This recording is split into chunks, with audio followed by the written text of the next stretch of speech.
আসসালামু আলাইকুম এভরিওয়ান। ভার্সিটির সিনিয়র ম্যাম গল্পে আর কালকে তো আমি ভিডিও আপলোড করি নাই, আর তোমরা তো জানোই আমি শুক্রবারে ভিডিও আপলোড করি নাই। তারপরও তোমাদের কথা চিন্তা করে আজকে ভিডিও আপলোড করলাম। তো সবাই একটু ভিডিওতে বেশি বেশি লাইক আর সবাই একটু বেশি বেশি কমেন্ট করে দিও। তো চলো বেশি কথা না কইয়া গল্প শুরু করা যাক। এই কথা বলে আমি উপরে উঠতে লাগলাম। আমার দু চোখ এখন শুধু রিয়াকে খুঁজছে, ওকে শুধু এক নজর দেখার ইচ্ছে। রিয়ার রুমের দিকে তাকিয়ে দেখলাম ও ভিতরে নেই, হয়তো কলেজে আছে। আমি আমার মতো কিছু কাজ করে সবাইকে বিদায় দিয়ে বাসার উদ্দেশ্যে রওনা দিলাম। বাসায় গিয়ে গোসল করে বিছানার উপর গিয়ে বসলাম। ঠিক তখন দরজার কাছ থেকে আওয়াজ আসলো, আঙ্কেল আঙ্কেল আমি কি ভিতরে আসবো? আরে এ তো দেখি মিমির মেয়ে। আমি হাসি দিয়ে বললাম, আম্মু আসো ভিতরে। তা আমাকে কিছু কি বলবে? মেয়েটি বলল, আম্মু ডাকছে আপনাকে। আমি বললাম, এটা বলে নাই কেন? মেয়েটি বলল, আম্মু তো আমাকে কিছু বলে নাই, দাঁড়ান জিজ্ঞেস করে আসি। আমি বললাম, থাক দরকার নাই, তোমার আম্মুকে বলো আমি রান্না করে খেয়ে নিব। পিচ্চি আমার হাত ধরে বলল, আম্মু বলছে যেহেতু যেতেই হবে, চলেন বলছি। এখন আবার কোন বিপদে পড়লাম, কি আর করব। পিচ্চিকে কোলে নিয়ে সামনে যেতে লাগলাম। দরজা দিয়ে ভিতরে ঢুকে দেখি মিমি টেবিলে নানা আইটেমের খাবার সাজাচ্ছে। আমাকে দেখে আগে একটা সালাম দিল। আমি সালামের উত্তর দিতেই মিমি আমার কাছ থেকে ওর মেয়েকে নিয়ে বলল, আমার মতো খারাপ একটা মেয়ের কাছে আসছেন, জানতে পারলে মানুষ খারাপ বলবে, নিচে বসে চুপচাপ খেয়ে নিন। আমি মিমির কথা না শুনে সোফায় বসে বললাম, পুলিশ অফিসার কামাল সাহেব যা বলে গেল সবকিছু সত্যি কথা। মিমি বলল, এক্সকিউজ মি, আপনি কে? আপনাকে তো আমি চিনি না, আপনি আমার ভাড়াটিয়া। এই হিসাবে প্রথম দিন আমার আপনাকে খাওয়ানো কর্তব্য। আমি বললাম, ঠিক আছে, যেন নাই যেহেতু চিনতে হবে না, আমি না থাকলে তো। মিমি বলল, আমি জেলে থাকলে বা আপনার কি হতো? আমি বললাম, কি আর হবে, কিছু না। মিমি বলল, তাহলে? আমি বললাম, আমার এখন আসলেই তোমার চরিত্রের ওপর সন্দেহ হচ্ছে। একটা গ্রামের মেয়ের এত টাকা কিভাবে হয়েছে, আবার স্বামীও নাই। মিমি বলল, এক সময় আমিও কাউকে এমন অপবাদ দিয়েছিলাম, ওই কথাই বলে না সমস্ত মানুষের সময় আসে। আমি বললাম, মিমি সত্যি কি তুমি? মিমি বলল, কি শুনতে চান আপনি? হ্যাঁ, আমি নিষিদ্ধ কাজের সাথে জড়িত। আমি আমার গতর বিক্রি করি। তাতে যদি আমি খারাপ মেয়ে হই তাহলে আমি খারাপ, লাগবে না আমার কাউকে, আমি একাই ভালো আছি। আমি বললাম, আমি যাওয়ার পর হঠাৎ করে কি এমন হলো যে তুমি এই রাস্তায়? মিমি বলল, আমি প্রথমেই বলছি আপনি আমার জন্য অপরিচিত, এজন্য আপনাকে আমি কিছুই বলতে চাই না। আমি বললাম, তোমার একটা মেয়ে আছে মিমি। মিমি এবার গলায় জোর লাগিয়ে বলল, আমি বলছি না আপনি আমার জন্য অপরিচিত, খেয়ে দিয়ে বিদায় হন বলছি। আমি দাঁড়িয়ে বললাম, বিরক্ত করার জন্য সরি ম্যাডাম, মাফ করে দিবেন, আর আমার বাসায় খাবারের অভাব নেই, আসি। মিমির কোল থেকে পিচ্চি মেয়েটা বলল, আঙ্কেল আপনার দেওয়া বিরিয়ানিগুলো খেতে খুব ভালো ছিল, ধন্যবাদ আপনাকে। আমি পিচ্চির কথা শুনে হাসি দিয়ে রুম থেকে বের হলাম। মনে মনে শুধু এটাই চিন্তা করছি যে এক সময় আমার জন্য পাগল ছিল, আর আজকে এই মেয়েটাই রাস্তায় কিভাবে কি, নাকি ওর টাকার নেশায় অন্ধ হয়ে গেছে, কি জানি বাবা, কি বলবো। রুমে গিয়ে ঘুমিয়ে গেলাম। রাতে ঘুম থেকে উঠে বাসা থেকে বের হলাম। এখন আমি রিয়ার সাথে দেখা করব, দেখি ও কি বলে। আমি রিয়ার বাসার সামনে গিয়ে খুঁজতে লাগলাম কিভাবে ভিতরে ঢোকা যায়। এই তো মনে হয় রাস্তা খুঁজে পেয়েছি। পাশে পড়ে থাকা মইটা দিয়ে রিয়ার রুমের জানালার কাছে চলে গেলাম। জানালা রিয়া খোলাই রাখছে, হয়তো যাতে বাতাস ভিতরে ঢুকতে পারে। আমি জানালা দিয়ে লাফিয়ে ভিতরে চলে গেলাম। গিয়ে দেখি রিয়া একপাশে ফিরে শুয়ে আছে। আর এখন তো আমার কোনো সমস্যা নাই যে আমি রিয়ার পাশে শুতে পারবো না। ওকে এখনো যেহেতু ডিভোর্স দিই নাই, সেই হিসাবে তো ও এখনো আমার বউ। আমি ধীরে ধীরে বিছানায় উঠে রিয়ার পাশে শুয়ে পড়লাম। ওর শরীর থেকে আলাদা একটা ঘ্রাণ ভেসে আসছে, চুল থেকে পানি পড়ছে, হয়তো কিছুক্ষণ আগেই গোসল করেছে। আমি রিয়ার ঘাড়ে হাত দিয়ে বললাম, এই যে রিয়া ম্যাডাম, আপনি কি জেগে আছেন নাকি ঘুমিয়ে গেছেন? আমার কথা শুনে রিয়া লাফ দিয়ে বিছানা থেকে উঠে বলল, কে? আমি বললাম, আরে ম্যাডাম নিচে তাকান। রিয়া আমার কণ্ঠ শুনে আমার দিকে তাকিয়ে চোখ বড় করে ফেললো, হয়তো ভাবতেও পারছে না যে আমি এতদিন পর ফিরে আসব। আমি বললাম, তা মিস রিয়া ম্যাডাম ভালো আছেন আপনি? রিয়া ম্যাডাম তুতলাতে তুতলাতে বলল, ভালো আছি, তুমি? আমি বললাম, এই তো ম্যাডাম মোটামুটি ভালো আছি। রিয়া ম্যাডাম বিছানা থেকে উঠে গিয়ে ওয়াশরুমে চলে গেল।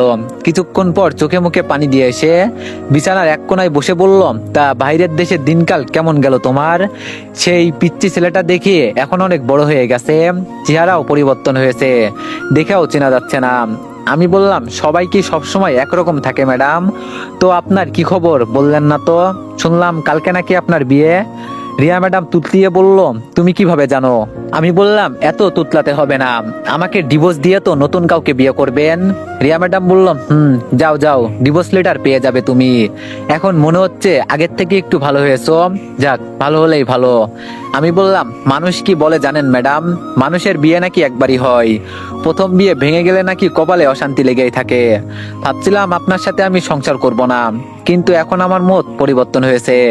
রিয়া ম্যাডাম বলল, বিদেশ থেকে এসে মাথাটা মনে হয় নষ্ট হয়ে গেছে, কালকে আমার বিয়ে আর আজকে এইসব বলছো? বলছি তো ডিভোর্স লেটার পেয়ে যাবে তুমি। আমি সাথে সাথে রিয়ার চুলের মুঠি ধরে ওর ঠোঁটের কাছে আমি মুখ নিয়ে বললাম, জীবনে বহু জায়গায় আমি ঠকে আসছি, দেশের মাটিতে যখন নামলাম তখন শুধু এটাই চিন্তা করছি যে আমি আজ থেকে কোনো পরাজয় মানব না।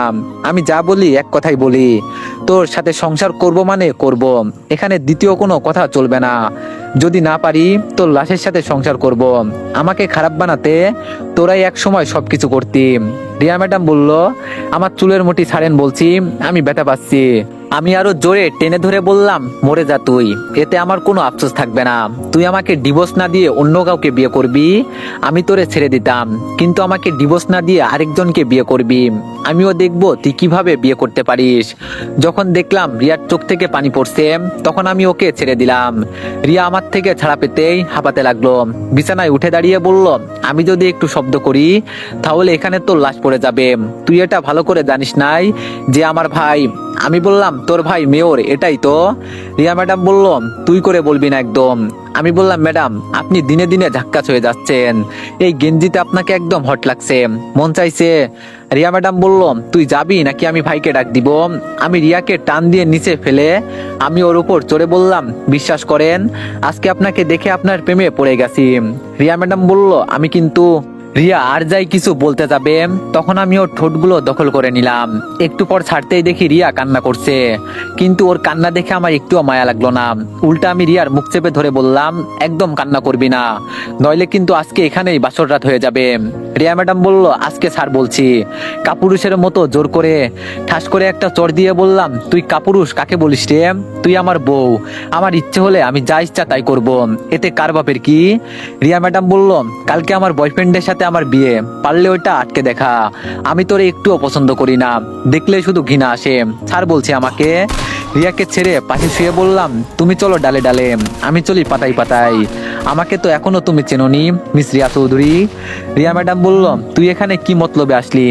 আমি বললাম, ভাবছিলাম সবকিছু শেষ করে দিব, কিন্তু ওই কথাই আছে, শেষ থেকে যখন কোনো জিনিস শুরু হয় সেটা খুব ভালো হয়। ইচ্ছে করলে আমি এখন তোমার সাথে যা ইচ্ছা তাই করতে পারি, কিন্তু করব না। বড়লোক ভাইয়ের বোন খুব তেজ তো, তা ঠিক আছে, আমিও দেখবো এই তেজ কতদিন থাকে। রিয়া ম্যাডাম বলল, আমি কি তোর মতো ফকিন্নি রে? আর যেই ছেলে একসময় আমার বাসায় চাকরের কাজ করতো সেই ছেলে আমার হাজবেন্ড হবে, এটা কি হয়? ভাবতেও কষ্ট হচ্ছে। তুই জানিস আমার হবু হাজবেন্ড বিসিএস ক্যাডার। আমি বিছানা থেকে উঠে বললাম, বিয়ের 1 মিনিট আগে তোমাকে তুলে নিয়ে যাব, যদি এমন কোনো বাপের ক্ষমতা থাকে তাহলে আটকে দেখাতে বলবে।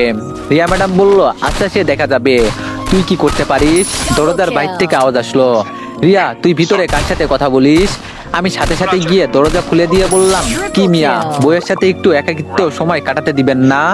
রিয়ার ভাই চোখ লাল করে বলল, রিয়া কি হচ্ছে এখানে? এই ছেলে এখানে কি চাই? রিয়া বলল, কিছু না ভাইয়া, ও আসছে আমাদের ডিভোর্স নিয়ে কথা বলতে, চলে যাচ্ছিল, তুমি আসলে দেখে যায় নাই। রিয়ার কথা শুনে রিয়ার ভাই আমার দিকে তাকিয়ে বলল, বেশি উড়বি না, ডানা কেটে বস্তায় ঢুকিয়ে নদীতে ফেলে দিব, কেউ বলতেও পারবে না। এই পর্যন্ত বলে রিয়ার বড় ভাই চলে গেল। রিয়ার ভাই যেতেই রিয়া বলল, দেখো দীপু, আমি তোমাকে ভালো করেই বুঝিয়ে বলি, তুমি আমার ছাত্র, আমি তোমার শিক্ষক, আমাদের বিয়েটা একটা অ্যাক্সিডেন্ট ছিল মাত্র। আমি বলছি তো, আমার কারণে তোমার কিচ্ছু হবে না, বিয়েটা গোপন থাকবে। এখন দেশে আসছো ভালো কথা, ভালো একটা চাকরি নাও আর কোনো সুন্দরী একটা মেয়েকে বিয়ে করে নাও। আমি বললাম, আমার আম্মু ছোটবেলায় আমাকে বলতো, তোর রাগ কম কিন্তু জিদ বেশি, আমি যা একবার মুখ দিয়ে বলি তাই করি, আপনার দ্বিতীয় কারোর সাথে বিয়ে হবে না, কথাটা মিলিয়ে নিয়েন। রিয়া ম্যাডাম এবার আমাকে টেনে বিছানায় বসিয়ে বলল, পাগলামো করো না, তোমার বয়স আর আমার বয়স অনেক ব্যবধান, এজন্য বললাম তুমি তোমার মতো লাইফ এনজয় করো। আমি বললাম, আমি তো কখনো এভাবে আমার বউকে এতটা কাছ থেকে দেখি নাই। আসলেই তো দেখি তুমি অনেক সুন্দর। ইস, আগে যদি এই নজরে একবার দেখতাম তাহলে তোমাকে ছেড়ে দেশের বাইরে যেতাম বুঝি আমি। রিয়া ম্যাডাম আমাকে ছেড়ে রেগে বলল, যাও এখন এখান থেকে বলছি। আমি বললাম, আমি এখানে থাকার জন্য আসি নাই, আমি আমার বউকে দেখতে আসছি। রিয়া ম্যাডাম বলল, এই ছেলে কে তোর বউ? আমি বলছি না ডিভোর্স দিয়ে দিব। আমি বললাম, ডিভোর্স দিলেই বা কি হবে, আমি তো সাইন করব না। রিয়া ম্যাডাম বলল, এমন মামলার ভিতরে ঢুকিয়ে দিব, সারা জীবন 14 শিকের ভিতরে থাকতে হবে। আমি বললাম, আমাকে তো এখনো চেনেন নাই, আমি কি জিনিস? কসম করে বলছি, কালকে আমার আসল রূপ দেখতে পারবেন। রিয়া ম্যাডাম বলল, যা ইচ্ছা তাই কর গিয়ে, এখন আমার সামনে থেকে যা। আমি বললাম, ম্যাডাম এই গেঞ্জিতে কিন্তু আপনাকে খুব। রিয়া ম্যাডাম আমার কথা শুনে সাথে সাথে উন্না দিয়ে শরীর ঢেকে বলল, তোর বাবা মা কি তোর একটুও ভদ্রতা শিখায় নাই? আমি বললাম, এভাবে রেগে যান কেন ম্যাডাম? ইস, আপনাকে যদি একটু জড়িয়ে ধরে রাখতে পারতাম নিজের কাছে তাহলে কতই না ভালো হতো। রিয়া ম্যাডাম বলল, তুই এই মুহূর্তে এখান থেকে যা, নইলে দেখ আমি কি করি। আমি বললাম, কি সেই আগের মতোই গুলি করবেন? রিয়া ম্যাডাম বলল, আমি তোর বড় বোনের কাছে বিচার দিব। আমি বললাম, এই পৃথিবীতে এখন আমার গার্ডিয়ান বলতে কেউ নেই, আমি একাই। রিয়া ম্যাডাম বলল, প্লিজ আমি হাত জোর করে বলছি এখন যা, আজকের পর থেকে মনে হয় না যে এই বাসার কাছাকাছি আসতে পারবি। আমি বললাম, সে তো সময় বলে দিবে ম্যাডাম, ভালো থাকবেন, আসি। আমি আবার সেই আগের মতোই নিচে নেমে গেলাম। রাত অনেক হয়ে গেছে, এখন বাসায় যাই। গেটের কাছে যেতেই দারোয়ান বলল, কি সাহেব আসছেন তাহলে? ম্যাডাম তো বললো আপনার দেরি হবে নাকি। আমি বললাম, তবে সেটা শুধু মাঝে মধ্যে। এখন শোনেন চাচা, আপনাকে আমি কি বলি। তখন ওই যে পুলিশ বলল, কথাটা কি সত্যি নাকি? দারোয়ান বলল, কি বলবো সাহেব আপনাকে, আমি এখানে 3 বছর ধরে চাকরি করছি, কিন্তু একদিনও ওনার নামে খারাপ কিছু শুনি নাই। তবে হঠাৎ করে উনি এত কিছুর মালিক কিভাবে হলো তাই তো বলছে সবাই। আমি কোনো একভাবে শুনছি আমাদের ম্যাম সাহেব নাকি কাকে বাবা বলে ডাকছিল, ওনার কোনো সন্তান না থাকায় উনি মরার পর এই সব কিছু হয়েছে আমাদের ম্যাডামের। আমি বললাম, বুঝলাম, আচ্ছা চাচা থাকো তুমি, আমি ভিতরে যাই। আমি ভিতরে গিয়ে কাপড় চেঞ্জ করে বসে আছি, রান্নাও করি নাই, কিছু খাইও নাই। কি খাবো এখন? দরজার বাইর থেকে আওয়াজ আসলো, আঙ্কেল আঙ্কেল আপনি কি ভিতরে আছেন? আমি বললাম, আম্মু আছি, আসো। দরজা দিয়ে মিমি আর ওর মেয়ে ভিতরে আসলো। মিমি ওর মেয়েকে বলল, আম্মু জিজ্ঞাসা করো উনি খেয়েছে নাকি। মিমির কথা মতো পিচ্চি আমাকে সেই একই কথা বলল। আমি জবাব দিলাম, ব্যাচেলার মানুষ কাজ করে সময় পায় না, আবার রান্না করব কখন? তবে আম্মু তুমি এখন গিয়ে ঘুমিয়ে পড়ো, যাও। মিমি এবার সরাসরি আমাকে প্রশ্ন করলো, বাজার করছেন তো? আমি বললাম, করছি অল্প। যান বাড়িওয়ালা ম্যাডাম, গিয়ে ঘুমিয়ে পড়েন, আমার জন্য সজাগ থাকতে হবে না। মিমি ওর মেয়েকে কোল থেকে নামিয়ে বলল, আমাদের বাসায় তো আর খাবেন না, ঠিক আছে আমি রান্না করে দিয়ে যাচ্ছি। আমি বললাম, দেখো মিমি, মানুষ ভাববে। মিমি বলল, কি আর বলবে, আমি খারাপ মেয়ে, আপনার সাথে রাত কাটাতে এসেছি। এমনি কত মানুষ কত কিছুই না বলছে, এইসব শোনার সময় নেই, সরেন, আমাকে আমার কাজ করতে দেন। আম্মু তুমি ওনার সাথে একটু খেলা করো। আমি দরজা খুলে দিলাম যাতে বাইরের কেউ আমাকে সন্দেহ করতে না পারে। মিমি সবকিছু সাজাচ্ছে, আমি ওকে প্রশ্ন করলাম, কিছু জিজ্ঞাসা করব মিমি? মিমি বলল, আপনি যেই মিমিকে চিনতেন সেই মিমি আরো অনেক আগেই মারা গেছে। আমি বললাম, শুধু একটা প্রশ্ন জিজ্ঞেস করব। মিমি এবার দাঁড়িয়ে বলল, সবকিছু গুছিয়ে রাখলাম, সকালে রান্না করে নিবেন, এখন আমি খাবার দিয়ে পাঠাচ্ছি, আর এই নিন এখানে কিছু টাকা আছে। আমি মিমির মেয়ের হাতে আমার ফোনটা দিয়ে বললাম, আম্মু তুমি বসে গেম খেলো, ঠিক আছে? আমি পিচ্চির হাতে ফোনটা দিয়ে মিমির হাত শক্ত করে চেপে ধরে বললাম, ভালো করে বলো কি হয়েছে। মিমি বলল, এক কাজ করেন, আমাকে মারতে পারবেন, মরলে আমি অনেক খুশি হতাম। মানুষের এইসব নানান কথা শুনতে আমার আর ভালো লাগে না। আমার সামনে আমার মেয়েকে বলে, আম্মু তোর মাকে বল আমাদের সাথে এক রাত থাকতে, তাহলে আমরাও তো এমন একটা পিচ্চি উপহার দিতে পারি। আজকে আমি সবার চোখে খারাপ, কিন্তু মানুষ আমার মনের খবরটা জানে না। আমি যদি খারাপ হতাম তাহলে। মিমির মেয়ে বলল, আম্মু আম্মু আমার ঘুম পেয়েছে। মিমি চোখের পানি মুছে ওর মেয়েকে কোলে নিয়ে বলল, আমার সাথে রাগ করলে আর কি হবে, খাবার খেয়ে নিন, না খেয়ে থাকলে শরীর খারাপ করবে, আসি। আমি বললাম, মিমি শোনো। মিমি বলল, প্লিজ আমাকে আর বিরক্ত করবেন না, আমি আর এইসব নিতে পারছি না। আমি বললাম, যদি কোনো সমস্যা হয় আমাকে বলো, আমি বিষয়টা দেখি।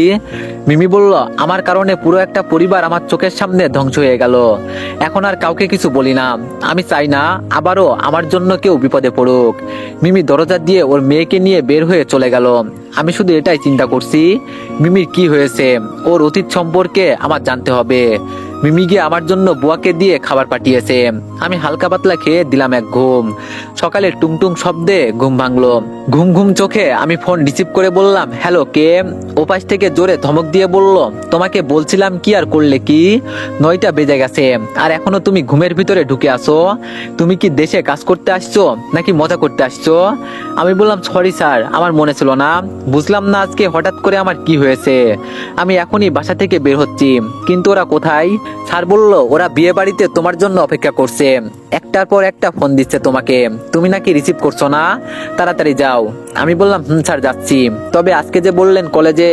স্যার বলল, ওখানে পড়ে গেলেও হবে, সময় বহুত পড়ে আছে। আমি বললাম, ঠিক আছে স্যার, আমি এখনই বাসা থেকে বের হচ্ছি। আমি তাড়াতাড়ি রেডি হয়ে দৌড়ে রুম থেকে বের হচ্ছি। গেটের সামনে গিয়ে দেখি মিমি দাঁড়িয়ে আছে। আমি আর ওর দিকে নজর না দিয়ে একটা রিক্সা নিয়ে রওনা দিয়ে দিলাম। আমাকে এখনই যেতে হবে। কিন্তু আমি আজকে এত বেশি ঘুমিয়ে পড়লাম কিভাবে? গেটের সামনে গিয়ে হালকা করে ইশারা করলাম আর আমাকে ভিতরে যেতে দিল। ভিতরে গিয়ে ওদের সবাইকে খুঁজে বের করলাম। মাইকে আমি বললাম, শোনো, আমি কি বলি। আমি আমার মতো করে ওদের বুঝিয়ে দিলাম কি কি করতে হবে। আননোন নাম্বারে শুধু একটা মেসেজ করলাম। সেখানে লেখা ছিল, রিয়ার হবু স্বামীকে যেন ভালো একটা নিরিবিলি জায়গায় নিয়ে যাওয়া হয়। আমি রিয়াকে নিয়ে আসছি। ওদের না বিয়ের খুব শখ, ওইটা আমি ভালো করেই মিটাবো। আমি আমার মতো করে চারপাশের পরিবেশ দেখতেছিলাম। রিয়ার ভাই শুধু দূর থেকে আমাকে দেখে তাকিয়েছিল, কিন্তু মুখ ঢাকার কারণে তেমন চিনতে পারে নাই। যখন শুনলাম জামাই এসে গেছে, তখন আমি তাড়াতাড়ি রিয়ার বড় ভাইয়ের কাছে গিয়ে বললাম, স্যার, ইমার্জেন্সি, আমাদের ব্যবস্থা নিতে হবে। আপনার বোন হয়তো আগে কারোর সাথে কোনো ঝামেলা করছিল। বাইরে হাজার হাজার ছেলে পিস্তল নিয়ে দাঁড়িয়ে আছে। আপনারা কেউ যদি বাইরে যান তাহলে মরলে আমাদের কোনো দোষ নেই। আমি কনেকে নিয়ে একটা নিরাপদ জায়গায় চলে যাচ্ছি। বাকি সদস্যরা চলে আসলে ব্যবস্থা নিব। ঠিক তখন স্যার কল দিল। আমি ফোন রিসিভ করে বললাম, স্যার বলেন। স্যার বলল, তুমি যেখানে আসো তাড়াতাড়ি আমার বাসায় আসো। আমার মেয়েকে কে বা কারা তুলে নিয়ে গিয়েছে। আমি বললাম, কিন্তু স্যার এখানে। স্যার বলল, আরে এইসব ফেলে রাখো, মরে যাক পারলে, তুমি তাড়াতাড়ি আসো। আমি ফোন কেটে দিয়ে বললাম, এটাই তো চাইছিলাম আমি স্যার, যাতে আপনি আমাকে সন্দেহ না করতে পারেন। আমি কোণের সামনে গিয়ে বললাম, ম্যাডাম, আমরা হলাম নিরাপত্তাকারী। পুরো বাসা শত্রুরা ঘিরে ফেলেছে, আমাদের এখনই বের হতে হবে। রিয়া আমাকে উল্টা বলল, তুই কে রে, তোর কথা শুনবো? আমি হলাম মেয়রের বড় বোন, আমার বিয়েতে আবার ঝামেলা ইম্পসিবল, এটা কখনো হতে পারে না। পিছন থেকে রিয়ার বড় ভাই এসে বলল, বোন, ডাক করিস না, উনার সাথে চলে যা, উনি উপর মহল থেকে এসেছে, উনার সাথে থাকলে তোর কোনো ক্ষতি হবে না। আমি যেহেতু সুযোগ পেয়েছি, সাথে সাথে বললাম, এখানে আপনার জন্য আসা ম্যাডাম, আপনি হলেন প্রধান, আর আমরা থাকাকালীন যদি আপনাকে তুলে নিয়ে যাই তাহলে বিষয়টা কি হলো ম্যাডাম বলেন? সবার আগে আপনার নিরাপত্তা ম্যাডাম। রিয়া ম্যাডাম এবার রাজি হয়ে বলল, ঠিক আছে, ভাইয়া যেহেতু বলছে যাব। রিয়াকে বিয়ের সাথে এখনো দেখি নাই, ওর মুখের উপর শাড়ির আঁচল পড়ে আছে। আমি হাতে ইশারা করতেই সাথে সাথে শূন্য থেকে একটা গুলি এসে দেওয়ালে লাগলো। আমি এই সুযোগটাকে কাজে লাগিয়ে বেহুশ করার স্প্রে মেরে দিলাম, আর ওরা দুই ভাই বোন একটু পর আপনা আপনি ধপ করে নিচে পড়ে গেল। আমি আগে থেকেই নিজেকে সুরক্ষা করে রাখছি। আমি তাড়াতাড়ি উঠে রিয়াকে কোলে নিয়ে পিছনের দরজা দিয়ে বের হয়ে গেলাম। ভিতরে এসে আবার রিয়ার ভাইয়ের মুখে একটু পানি দিলাম। রিয়ার বড় ভাইয়ের জ্ঞান ফিরতেই আমাকে বলল, আমার বোন কোথায়? আমি মাথায় হাত দিয়ে বললাম, আমাদের লোকরা সবাই চলে আসছে, এখান থেকে আপনার বোনকে তুলে নেওয়ার ক্ষমতা কারণেই। কিন্তু এখানে অজ্ঞান হবার ওষুধ দিল কে? নাকি আপনাদের পরিবারের কেউ? রিয়ার ভাই আমার কলার চেপে ধরে বলল, তুই কি করবি না করবি এটা আমি জানি না, আমার বোনকে ফিরিয়ে এনে দে। রিয়ার ভাইয়ের হাত ছাড়িয়ে বললাম, আমি কি তোর বাবার টাকার কেনা গোলাম? যা বলবি তাই করব। তুই যদি আমার চাকরি খেয়ে দিতে পারিস তাহলে খেয়ে দেখা। তুই এখানকার মেয়র হলে আমার এতে কি করার? আমি সাথে সাথে সবাইকে নিয়ে বাসা থেকে বের হয়ে গেলাম। স্যারের মেয়েকে আমি আমার লোকজন দিয়ে কিডন্যাপ করিয়েছি, যাতে স্যার বলে এই কাজ ছেড়ে চলে আসতে। আমি স্যারকে ফোন করে বললাম, আপনার মেয়েকে স্কুলের সামনে পাওয়া গেছে, ওখানে একা বসে কান্না করছিল, আমি মাইকে দিয়ে পাঠিয়ে দিচ্ছি। আমি আমার নিজের সুবিধার জন্য এসব করছি। সবাইকে বিদায় করে দিয়ে আমি জঙ্গলের রাস্তা দিয়ে হাঁটতে লাগলাম। আমি আমার গন্তব্যে পৌঁছে গেলাম। জঙ্গলের ভিতরে এই একটাই বাসায় খালি পড়ে আছে, এটা আমি ব্যবহার করি। আমাকে দেখে ইভা এগিয়ে এসে বলল, বস, এখন তো কেউ নেই, আমি থাকতে পারি তো? ওই দিন এয়ারপোর্টে আপনার সাথে কথা বলতে খুব ইচ্ছা করছিল, শুধু আপনি বলছেন বলে। আমি বললাম, বাদ দাও, ওদের আনছো? ইভা বলল, আপনি যে ছেলেটার কথা বলছিলেন ওকে নিয়ে আসছি, শালা নাকি বিসিএস ক্যাডার। আমি বললাম, ভালো করছো। আমি ভিতরে গিয়ে দেখি বাইরে দেখো কেউ যেন না আসে। আমি ভিতরে গিয়ে শুনি ছেলেটা রিয়াকে বলছে, ওরা কারা, আমাদের এখানে তুলে নিয়ে আসলো কেন? আমি বললাম, আরে বেডা ওরা আর কেউ না, আমি নিয়ে আসছি। রিয়া আমাদের প্রশ্ন করলো, ভাই আপনি কে? আপনার সাথে আমার কিসের শত্রুতা যে আমাদের তুলে নিয়ে আসলেন? আজকে আমাদের বিয়ে, অথচ আমি মুখ থেকে মাস্ক সরিয়ে বললাম, দেখো তো চেনো নাকি? রিয়া আমাকে দেখে চোখ বড় বড় করে বলল, তুমি? আমি বললাম, আমি তুলে নিয়ে আসলাম। আমাকে ডিভোর্স না দিয়ে রিয়া বলল, দেখো দীপু। রিয়ার সামনে গিয়ে ওর চুলের মুঠি ধরে বললাম, চুপ কর শালি, তুই আমাকে রেখে আরেক ছেলেকে বিয়ে করবি? ইভা পেট্রোল নিয়ে আয়, এই শালিকে জ্যান্ত পুড়িয়ে মারবো। রিয়া কান্না করে দিয়ে বলল, প্লিজ ছেড়ে দেন, ব্যথা পাচ্ছি। আমি রেগে গিয়ে রিয়ার গলা চেপে ধরে বললাম, ব্যথা পেলে আমার কি, তোরে তো মেরেই ফেলবো আজকে। ইভা দৌড়ে এসে আমাকে আটকে বলল, ছাড়েন বস, কি করছেন এইসব, এত রেগে গেলে হবে? নেন মাথায় একটু পানি দেন। আমি মাথায় অল্প একটু পানি দিয়ে নিজের রাগ কন্ট্রোল করছি। ছেলেটা তখন আমাকে বলল, একজন বিসিএস ক্যাডারের সাথে তুই এইসব করছিস? আমি এখান থেকে বের হতে পারলে? আমি সাথে সাথে গিয়ে ছেলেটাকে লাথি মেরে বললাম, তুই চিনিস আমাকে? আমার পরিচয় পেলে ভয়ে মুতে দিবি। রিয়া কান্না করতে করতে বলল, প্লিজ ওকে মেরো না, ওর কোনো দোষ নেই। আমি বললাম, এত ভালোবাসা তোদের মাঝে, দাঁড়া আজকে ভালোবাসা বের করছি। ইভা তুই একটু এই শালাকে দেখ। আমি ইভার কানের কাছে মুখ নিয়ে বললাম, আমি তোর ভাবির সাথে বাসর রাত্রে একটু সেরে আসি, কেমন? ইভা বলল, তাই বলে জোর করে? আমি বললাম, দেখিস নাই ওর কি দেমাগ? ইভা বলল, বস আমাকে কি কোনোভাবে এই ছেলের সাথে বিয়ে দেওয়া যাবে? ছেলেটাকে আমার খুব পছন্দ হয়েছে, আমি পরে আপনার মতো জোর করে সবকিছু আদায় করে নিব। আমি বললাম, পছন্দ হলে কাজীকে ডেকে নিয়ে আয়, ততক্ষণ আমি আমার বইয়ের সাথে খেলি। ইভা বলল, কি খেলবেন বস? আমি বললাম, এত বুঝতে হবে না। আমি রিয়ার সামনে গিয়ে দেখি ও ভয়ে এখনো কান্না করছে। আমি রিয়ার বাঁধন খুলে ওকে কোলে নিতে রিয়া চিৎকার দিয়ে বলল, ছাড় বলছি আমাকে, কুত্তার বাচ্চা, ছাড় আমাকে। আমি বললাম, আমাকে কুত্তার বাচ্চা বলিস? আজকে তোরে আমি খাইছি। রিয়াকে জোর করে আলাদা একটা রুমে নিয়ে যাচ্ছি। পিছন থেকে ইভা বলল, বস এত বেশি কিছু করবেন না, আবার পরে যেন হাঁটতে না পারে। ইভার সাথে ছেলেটাও বলল, তোরে তো আমার দেখার আছে। আমি রিয়াকে নিয়ে রুমে গিয়ে এক হাত দিয়ে ভালো করে দরজা লাগিয়ে দিলাম। রিয়া ওর শক্তি দিয়ে আমার সাথে পেরে ওঠার চেষ্টা করছে, কিন্তু পারছে না। দরজা লাগিয়ে তো এভরিওয়ান, নেক্সট পার্টের জন্য সবাই একটু বেশি বেশি লাইক আর একটা করে কমেন্ট করে দিও। ধন্যবাদ।